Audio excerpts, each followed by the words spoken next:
Hola, buenas tardes de nuevo. Soy la doctora Miriam Alfagual. Bueno, ya creo que todos los que estáis siguiendo el curso de Criminología Clínica me conocéis. Soy la presidenta de la Sociedad Europea de Ciencias Forenses y ya esta es nuestra cuarta clase de este ciclo de Criminología Clínica que estamos haciendo en la sociedad. La verdad es que estoy súper contenta y súper emocionada de que tanta gente esté viendo los vídeos, que le estén gustando y sobre todo que le estén siendo de utilidad, tanto para su vida profesional como para la vida académica. Así que bueno, como siempre, con todo el corazón y dándolo todo, vamos a comenzar la cuarta clase de Criminología Clínica. Bien, retomando la clase anterior un poquito, la finalizábamos con la diferencia entre la comorbilidad o aquella unión de dos entidades diagnósticas en un mismo sujeto y la patología dual, que se trataba de la unión entre una entidad diagnóstica y una adicción, ¿vale? Entonces ya una vez que tenemos esa idea general, que era bastante importante en la clase anterior, se hace necesario conocer algunos detalles que en ocasiones se dan por sabido, pero en los que a veces incurrimos en errores, precisamente pues por lo extendido de los mismos, ¿no? O sea, esos detalles parece como que todo el mundo lo supiera, pero no es así. Hoy vamos ya a entremezclar mucho lo psicológico forense, lo psicopatológico con lo criminológico, un poco utilizando las bases de la clase número 3. Así que estén atentos porque esta clase es muy interesante, ¿vale? Entonces vamos a comenzar retrotrayéndome nuevamente a lo que decíamos, ¿no? Para no incurrir en errores nunca más, en una cuestión que puede parecer absurda o que puede parecer sabida por todos, pero que no es cierto, no es así. En la praxis luego, cuando tú lo preguntas a un alumno, en cualquier curso, en la universidad, donde sea, realmente no te lo saben definir con un criterio científico. Bien, entonces vamos a hacer una diferenciación científica, reitero, entre la diferencia entre un delirio y una alucinación. No sé si conocerán a Mingote Adán, que es un gran psicopatólogo, que dice del delirio, define el delirio como una alteración del contenido del pensamiento, es decir, el contenido que tiene nuestro pensamiento se altera y supone la aparición de una idea falsa y vívida. O sea, es una idea que no es real, nadie más que esa persona la puede ver, pero él la vive de una forma muy, dice él, vívida, como muy realista, ¿no? Con total certeza subjetiva, que no se modifica con ninguna argumentación lógica. Es decir, aunque nosotros le digamos a esa persona, oye, lo que tú estás haciendo, o sea, lo que tú estás viviendo no es cierto, esta persona va a pensar que la que realmente está diciendo una mentira eres tú, porque ellos lo interiorizan de una manera, pues eso, muy vívida. Voy a volver a repetir la definición sin destruirla, vaya, sin destrozarla. Para que la sepan, se trataría de una alteración del contenido del pensamiento que supone la aparición de una idea falsa y vívida con total certeza subjetiva que no se modifica con la argumentación lógica. ¿Vale? Bien, pues así será como podríamos definir o definimos al delirio. Bien, los temas más cotidianos dentro de lo que son los delirios, dentro de ese mundo, ¿no? De ese mundo delírico, pues suelen ser los celos, todo lo que son procesos de celotipia en trastornos psicóticos, ya lo veremos más adelante en la siguiente y última clase, la culpa, la persecución, pero en cualquier caso el informado vive su delirio con la misma certeza de realidad que si fuera una cuestión normal, cotidiana, algo que sucediera todos los días, algo con la que realmente conviviera, ¿no? O si no había convivido con anterioridad, sí que está conviviendo en ese momento. Bien, a diferencia de los delirios, tenemos otro gran desconocido o otras grandes desconocidas que son las alucinaciones. ¿Qué son las alucinaciones? Bien, una alucinación no es otra cosa que una alteración de la percepción. Tenemos la percepción alterada.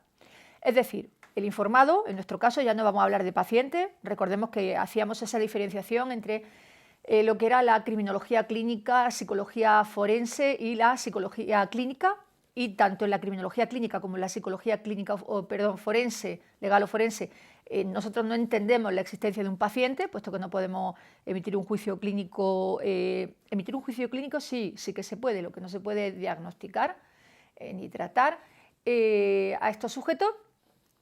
Y bueno, reitero, un delirio no es más que una alteración en la percepción, es decir, el informado tiene una percepción en ausencia de estímulos externos que las producen. Por ejemplo, en una casa en silencio en donde un sujeto sufra un delirio, pues empieza a escuchar algo, por ejemplo, al demonio hablándole, o comienza a oler a quemado, o comienza a pensar que tiene en la boca el sabor de un chicle de fresa, por decir algo, ¿vale?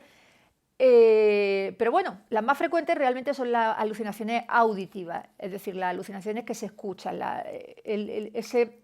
esa alucinación rumiativa que está dentro del cerebro del sujeto, que el sujeto va escuchando, ¿vale? Sin embargo, una alucinación, así como una alteración de la percepción, no es de una sola tipología, es decir, de tipología, por ejemplo, en este caso, auditiva. Las alucinaciones las debemos dividir en 3 modalidades. En primer lugar están las alucinaciones visuales, ¿vale? Las alucinaciones visuales casi siempre nos sugieren un delirium tóxico, es decir, lo que nos sugiere es la ingesta de sustancias, por ejemplo, el MDMA, por ejemplo, lo que son drogas alucinógenas, ¿de acuerdo? En las que uno ve pues cosas raras, ¿no? Algunos te describen como que ven figuras caleidoscópicas, que ven muchos colores o que ven formas. Bien, pues esas alucinaciones de esa primera tipología visual están como muy unidas a lo que, o por lo menos sí que sugieren, alucinaciones no, perdón, ese delirium tóxico, ¿vale? Por otro lado tendríamos las alucinaciones olfativas, es decir, las que olemos, esa percepción de un olor en concreto, y las gustativas, que sería la percepción de un sabor en concreto. Y que lo que hacen es, o por lo menos lo que han estudiado los científicos en estos últimos tiempos, a raíz de la neuroimagen, de todo el avance de la neuroimagen, es que guardan alguna relación, o se ha establecido alguna relación entre ellas con alteraciones del lóbulo temporal, ¿vale? Esto sí que es muy interesante. Si tuviéramos más tiempo abundaríamos más, pero bueno, no podemos tampoco en una clase de criminología clínica básica, tampoco podemos ya profundizar demasiado en la zona del cerebro ni en su funcionamiento. Seguro que en otro curso sí que vamos a hacerlo, ¿vale? Bien, ¿qué sucede? Sucede que las alucinaciones sugieren como que existe o que hay un trastorno mental de por medio, que estamos conviviendo con un trastorno mental. Pero, sin embargo, pueden darse alucinaciones sin que exista un trastorno mental en un sujeto. Por ejemplo, hay alucinaciones por tóxicos, ¿vale? Simplemente por tóxicos, por la ingesta de tóxicos, por ejemplo, el LSD. Pero hay otros muchos tóxicos, o hay, por ejemplo, psicofármacos que sin necesidad de ser drogas, ¿vale?, de consumo, drogas, pues eso, drogas tóxicas, también nos pueden dar o pueden tener en nuestro organismo la sensación de tener no la sensación, sino tener una alucinación. Como puede ser el caso, hay muchísimos antigripales, o por lo menos en España sí que había un antigripal que te provocaba una alucinación de si te sentaba mal, terrible, ¿no? Entonces, bueno, si el sujeto es bastante sensible a este tipo de sustancia o alguna sustancia en concreto, puede también presentarse algún cuadro alucinatorio, ¿vale? Luego existe lo que se llaman las alucinaciones hipnagógicas. Bien, de las hipnagógicas muy poca gente habla, pero son alucinaciones que hemos podido tener todos. Lo normal es que las hayamos tenido, a lo mejor no, pero en el curso de la vida de un sujeto seguro que se van a dar. Y son esas alucinaciones que se tienen entre la vigilia y el sueño. Cuando estás en esa fase que no estás ni dormido ni despierto y muchas veces parece como que fueras a caerte, que estuvieras flotando y vas a caer al colchón, o que estás cantando. Bien, ese tipo de alucinaciones se dan también con mucha frecuencia y también son compatibles con la inexistencia de un trastorno mental, es decir, en un sujeto normal, sin ninguna afección mental, puede suceder, se pueden dar. Bien, bueno, Además de estas tipologías que acabo de describir, también existirían alucinaciones simples, escuchar al demonio como te está hablando, mata, mata, mata, mata, y alucinaciones más amorfas, es decir, alucinaciones en las que hay muchísima mezcla de cosas al mismo tiempo. Por ejemplo, el demonio que te habla por un lado, un angelito que te habla por otro, tu mamá que de repente te está diciendo no hagas esto, o sea, son como amorfas, ¿no? Tienen como un sentido muy extraño, ¿vale? Y también hay alucinaciones complejas, muy complejas, que suelen también tener mucho que ver con la amorfa, y alucinaciones organizadas, es decir, que guardan un cierto orden. Y cuidado con ese tipo de alucinaciones porque en algún supuesto, en algunos, recordemos de los muy pocos supuestos en que se perpetran ilícitos con trastornos mentales, las alucinaciones pueden ser de esa tipología, alucinaciones organizadas. ¿Bien? Bueno, pues dependiendo de la etiología, ya sabéis, etiología, de dónde procede, ¿vale? El principio de algo.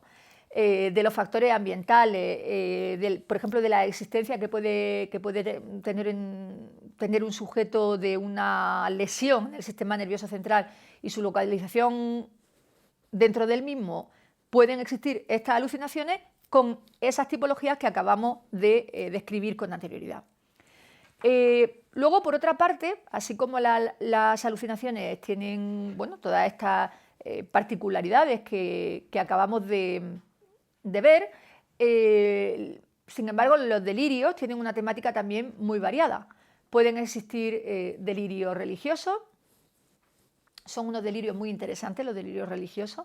De hecho, hay quien dice, no lo digo yo lo he leído, lo que pasa es que no les puedo dar el autor, pero sí que lo he leído, puedo buscarlo, que Santa Teresa de Jesús o Teresa de Ávila era una mujer que tenía, pues eso, delirios religiosos, ¿no? Y entonces, pues ahí es donde decía que veía a Jesucristo, etcétera, etcétera, ¿no? Bueno, todo esto es muy discutible porque no había un psiquiatra, ni había un psicólogo, ni había un clínico allí que pudiera en un momento determinado haberla explorado y por tanto todo esto que estamos hablando, pues más que otra cosa es caminar en el terreno de la hipótesis, lógicamente, ¿vale? Luego tenemos también delirios que son somáticos, ¿vale? En los que uno somatiza, picores, cosas, y luego tenemos los delirios persecutorios, que esos son muy fastidiosos, ¿vale? Hay un episodio que, a ver si recuerdo decírselo la próxima semana, de mentes criminales de un sujeto que los sufre los delirios persecutorios y es muy, muy interesante, la verdad es que está muy bien descrito, ¿vale? Bueno, creo que era muy importante hacer una diferenciación científica, práctica y normalizada de lo que era la diferencia entre un delirio y una alucinación porque parece que no queda claro. Y la gente en la calle habla de yo alucino, tú estás delirando, sin saber bien a qué se están refiriendo ni las palabras que están o los vocablos que están utilizando a qué se corresponderían de una manera correcta, ¿vale? Nosotros como criminólogos clínicos tenemos que tener muy en consideración la diferencia entre un delirio y una alucinación. Yo creo que ha quedado suficientemente claro, ¿de acuerdo?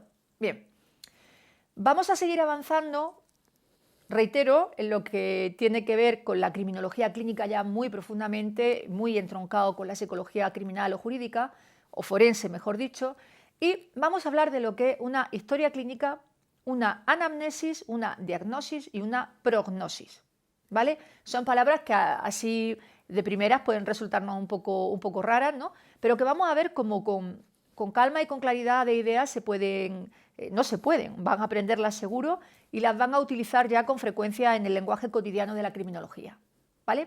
La verdad es que todos estos vocablos han sido extraídos de las ciencias médicas, incluso para los psicólogos, no solamente para los criminólogos, pero igualmente son extrapolables, ¿vale? Bien, ¿qué es la historia clínica o qué es una historia clínica? Pues una historia clínica es un instrumento del cual obtenemos la información para instaurar un tratamiento adecuado, ¿vale?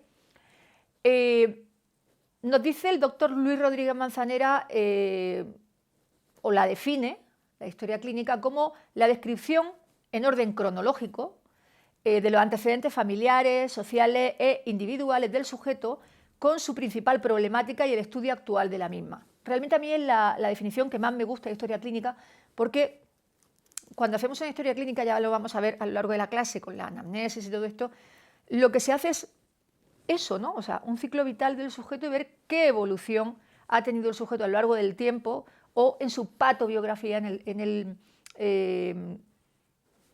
bueno, en el momento en que ese sujeto sea o pueda ser o haya sido diagnosticado con un trastorno mental. Cuando hablo de patobiografía es la biografía patológica, es decir, las enfermedades o los trastornos, en nuestro caso, ya sabemos que no podemos decir enfermedad mental, sino trastorno mental, que es lo correcto, que surgen desde el inicio de la vida hasta el final de la misma, ¿vale? Y a eso le llamamos patobiografía, que la representaríamos como una línea recta, ¿bien? Bueno, importante, muy importante, la historia clínica, al menos en España, es un documento que tiene carácter legal en toda la extensión de su palabra. Es decir, la historia clínica es personal, la historia clínica es confidencial, la historia clínica no la puede saber nadie más que tu médico y tú, e incluso a veces tu médico no tiene a mano tu historia clínica, porque tú tienes que firmar un consentimiento informado para que el médico pueda acceder de manera telemática, es decir, a través de un ordenador, a tu historia clínica. Les voy a poner un ejemplo de hace apenas unos días, y es que llegó a oídos de una persona dentro de un juzgado que había unos desaprensivos que estaban publicando cuestiones que habían extraído, no se sabe muy bien cómo, de la historia clínica de un sujeto. ¿Bien? No solamente estaban alardeando de la tipología de trastorno que tenía el sujeto, sino también incluso se atrevieron a poner el nombre, o más que a poner el nombre, a adjetivar a una persona con el nombre del psicofármaco que tomaba para su dolencia. Esto está siendo perseguido no solamente por los juzgados y tribunales, sino también en España, el Instituto Nacional de la Seguridad Social, porque ahí ha ocurrido algo. Es decir, alguien ha tenido acceso a una historia clínica cuando ni tan siquiera el médico puede hacerlo sin un consentimiento informado del propio paciente. Si alguien ha tenido acceso a esa historia clínica, esto es una cuestión muy grave, porque hay una revelación de secretos de por medio y hay un montón de cosas que hay que investigar, ¿de acuerdo? Pero lo normal es que no, en absoluto, nadie tenga la historia clínica de nadie, ni la historia clínica pueda ser pública, ni nadie tenga por qué saber nada de los datos clínicos de uno. Y el que los dé es un sinvergüenza, o sea, ya lo digo así. Aunque no esté tipificado así en otros países, realmente creo que es algo personalísimo. Tan personal como el nombre de tu padre o el de tu madre. Es algo que tú revelas si te da la gana. Como si tienes hijos, si no los tienes, como si eres transexual o cuál es tu inclinación en ese sentido, ¿vale? Entonces, por lo menos en España la historia clínica es un poco sacrosanta, ¿no? Y es un documento de carácter legal. Aviso a navegantes.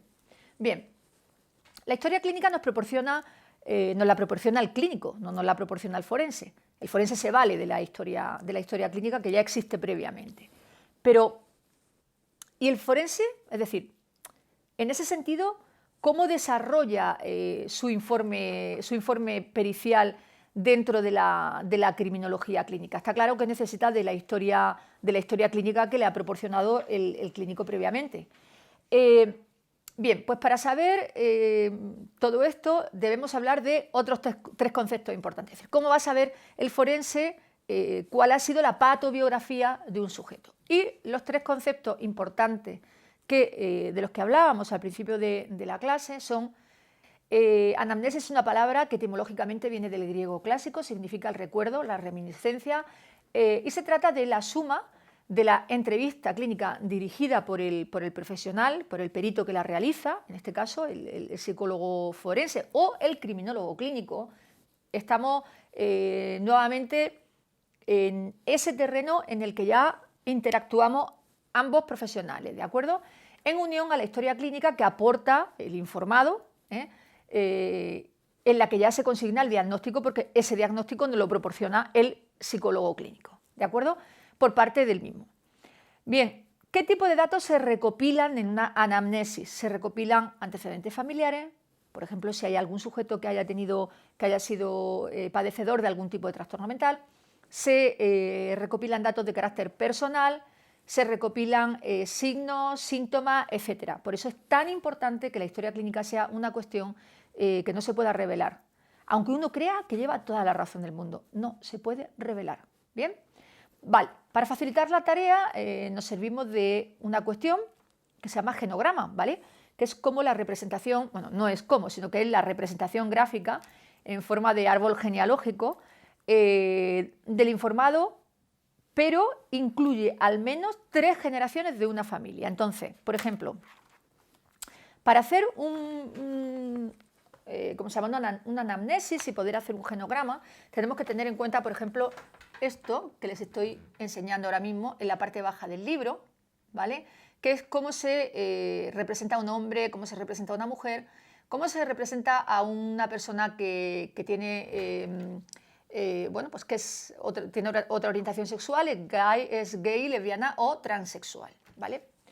Si damos la vuelta, pues entonces aquí empezamos a encontrar ya cuestiones un poquito más avanzadas de la anamnesis, ciclo vital, edad, cómo se representa si una persona está muerta o está viva, si está casada o está soltera, si tiene hijos o no los tiene, ¿vale? Y aquí, por ejemplo, en esta parte de abajo hablamos de un ejemplo de emparejamiento con los hijos. En esta otra parte, si no me equivoco, creo que hablamos de la ruptura de un emparejamiento, de una familia. Y bueno, hay un supuesto práctico aquí abajo del todo, ¿vale? Que está hecho teniendo en consideración un caso práctico que yo incluí en este libro que ya todos conocen, ¿vale? Bien, entonces, estos datos son importantísimos porque lo que hacen es darnos un montón de datos al perito forense, sea criminólogo o sea psicólogo, a ambos, nos da un montón de datos sobre la historia de vida de esa persona. Bien, el segundo elemento a tener en consideración, hemos hablado de historia clínica, hemos hablado de anamnesis y ahora nos vamos con la diagnosis. La diagnosis pues es otra entidad, ¿no? La historia de la diagnosis se inicia en la época de los médicos hipocráticos, imagínense, en el siglo V aproximadamente antes de Cristo.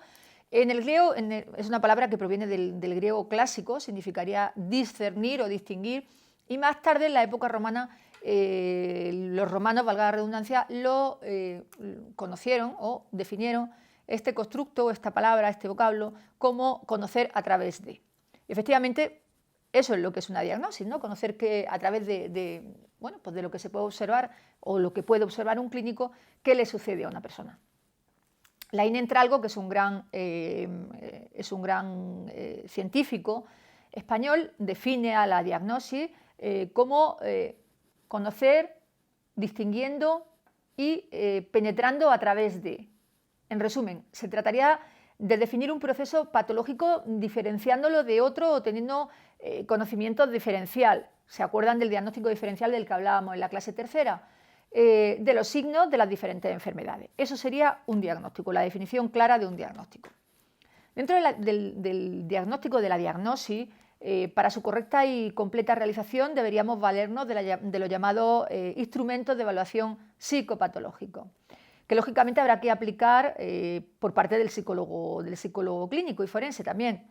Pero los instrumentos de evaluación psicopatológico es algo que los criminólogos no tratamos, es algo con lo que sí que trabajamos y de los que nos valemos, pero que en ningún caso nosotros utilizamos, ni pasamos, ni en modo alguno sabemos la utilización, ni la metodología, ni los resultados de los mismos. Bien, nos dice García Montalvo, otro gran científico español, como definición de lo que son los instrumentos de evaluación psicopatológica, que se trataría de todo aquello que el evaluador puede utilizar como legítima fuente de datos acerca de un sujeto. Entonces, creo que algunos de ustedes se van a quedar como un poco perplejos. ¿Cómo que todo aquello que el evaluador puede utilizar como legítima fuente de datos? Sí. Todos creen que un instrumento de evaluación es solo un test. No, error. Estamos aquí precisamente para derribar esos falsos mitos que corren en la criminología de que un instrumento de evaluación o un banco de instrumentos de evaluación son solamente test. No, craso error. Los instrumentos de evaluación se clasifican en función de diferentes tipos de técnicas, entendiendo como conjunto de procedimientos y recursos de los que se sirven, ¿vale? A veces mezclamos los conceptos instrumentos técnicos, instrumentos de evaluación y test. Vamos a explicar la diferenciación que existe entre ellos, ¿vale? Un instrumento técnico puede ser o puede guardar un procedimiento no cuantificado ni tipificado. Por ejemplo, una entrevista. Una entrevista semidirigida, dirigida, abierta, cerrada, no deja de ser un instrumento técnico, ¿vale? Un instrumento de evaluación, que también es psicopatológica, pero que en absoluto tiene nada que ver con los test. ¿Por qué? Porque los test son instrumentos con una concreta sistematización, están sistematizados, y tipificación que hacen que actúen por medio del método comparativo, que es algo que yo creo que todo el mundo pierde de vista. O sea, los estudios del comportamiento de dos o más sujetos basan la realización de un test, ¿vale? Para que una técnica o instrumento sea un test, puede estar o debe estar estandarizado en primer lugar y en segundo lugar tipificado, es decir, tiene que haber pasado una serie de controles y tiene que haber atendido a toda esa estadística de la que hablábamos con anterioridad en diferentes sujetos que padecen signos y síntomas que sean semejantes, ¿vale? Y tiene que ser el psicólogo o el psiquiatra, yo entiendo que con mucho más acervo el psicólogo, el que lo elabore, ¿vale?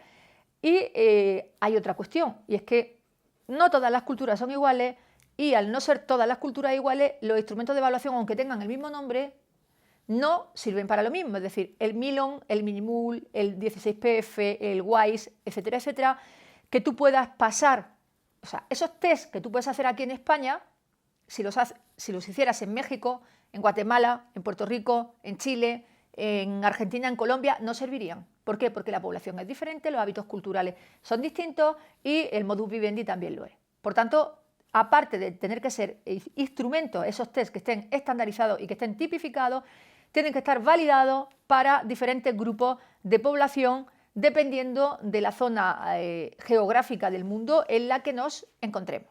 ¿De acuerdo? Creo que ya con esto el tema de los instrumentos de evaluación ya habrá quedado lo suficientemente claro para que ustedes como criminólogos clínicos, que confío que sean, si es que ya no lo son, lo sepan para siempre.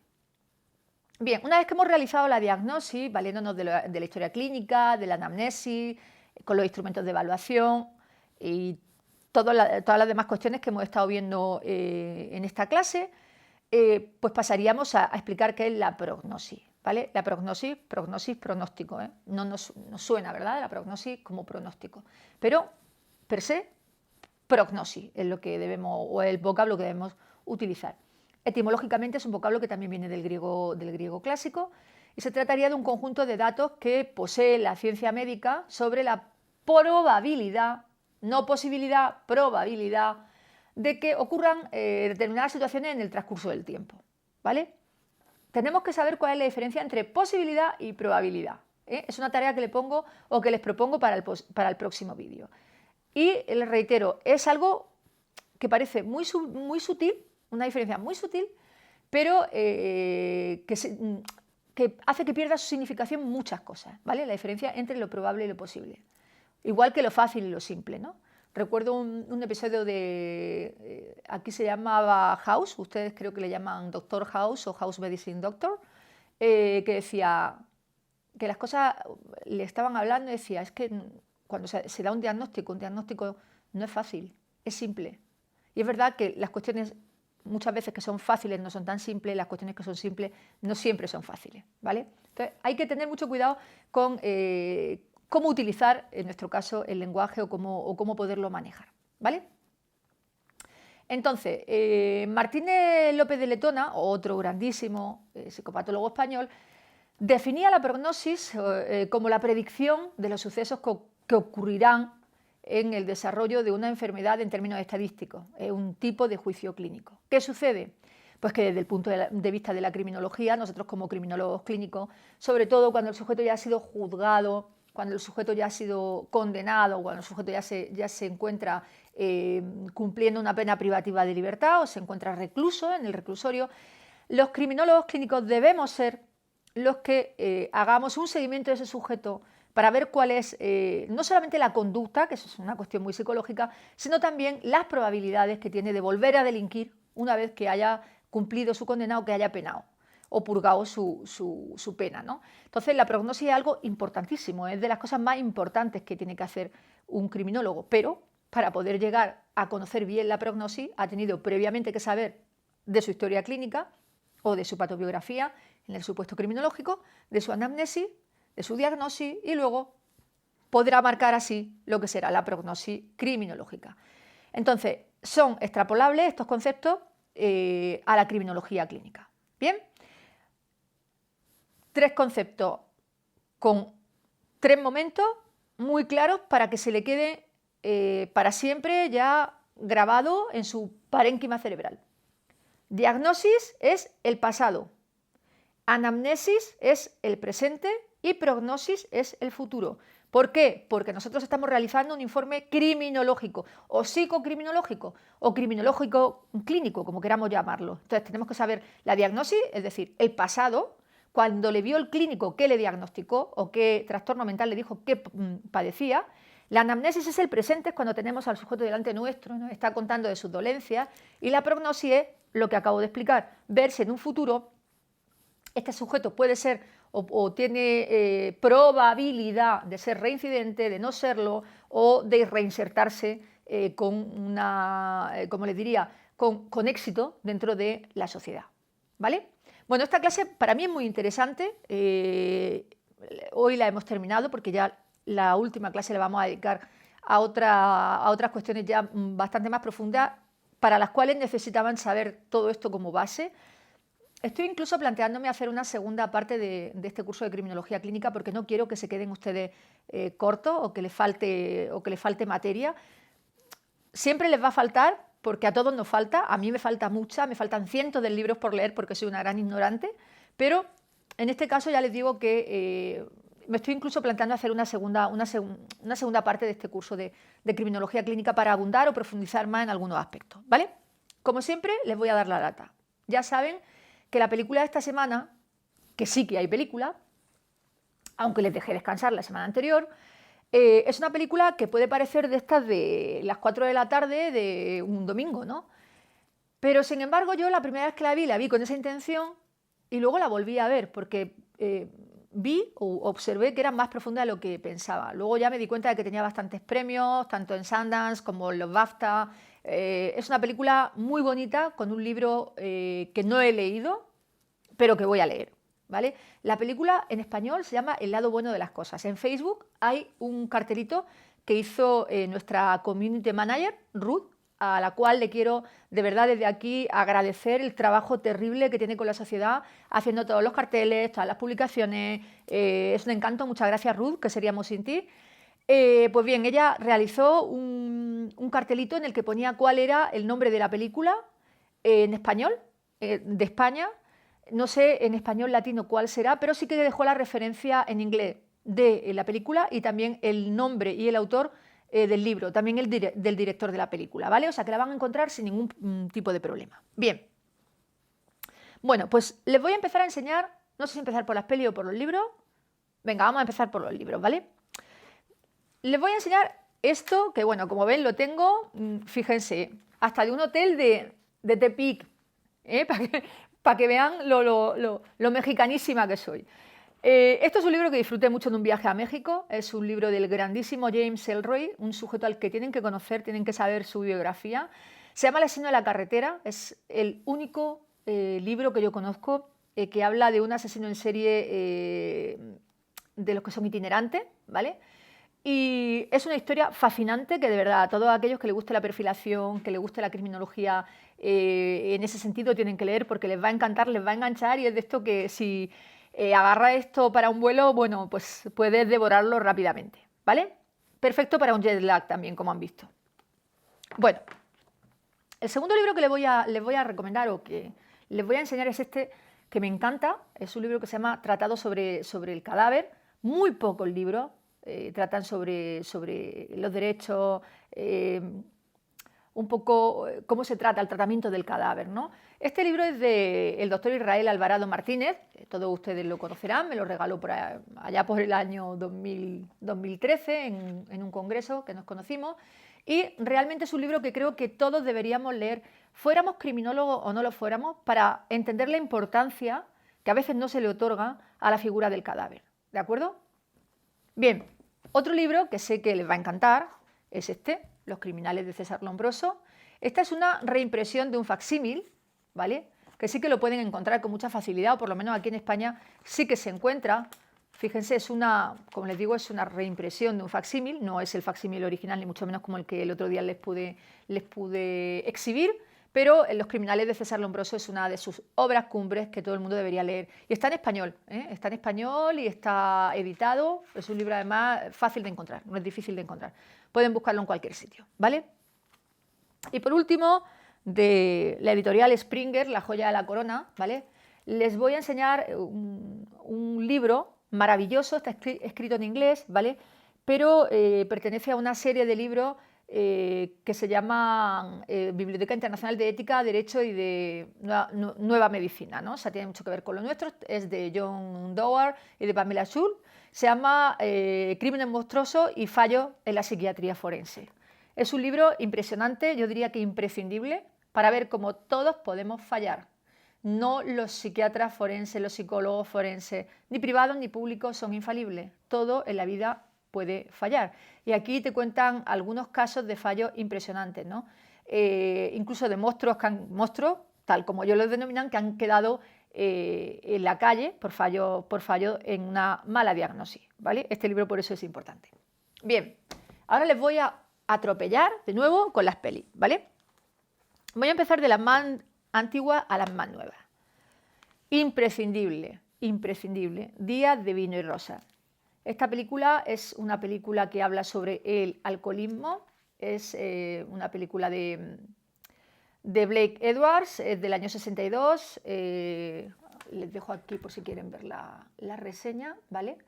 Es una película en la que vemos lo fácil que es que te arrastren. Bueno, lleva un librito, ¿se acuerdan? Como otra que ya también sí, por aquí.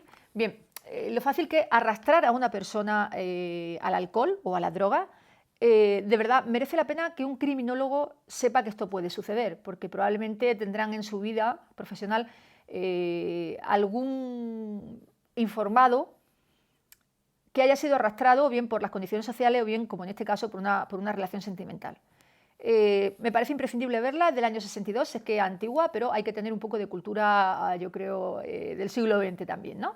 Bien, recomendada, un clásico de la cinematografía, Días de vino y rosas. Bien, continuando, me quedo con esta barbaridad, que es una visión diferente, como dice aquí, de la matanza de Columbine.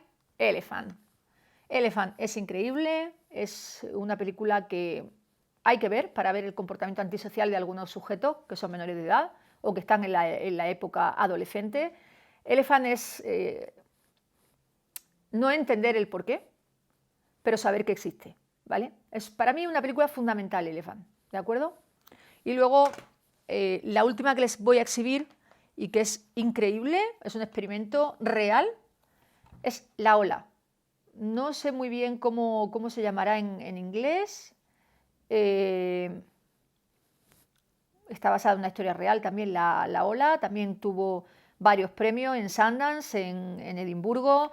A ver si puedo ver cómo se llama el señor, porque tengo la vista fatal.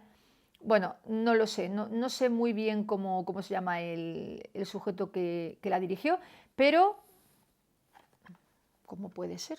Es que es muy pequeño. Sí, Dennis Gansel se llama, ¿vale? Dennis Gansel. Lo que pasa que es que yo veo bastante poco, a base de tanto escribir y de leer, se pierde de vista, ¿vale? Bien, también está basada en un experimento real en el que en un instituto se hicieron varios bandos para ver quién mandaba y quién obedecía.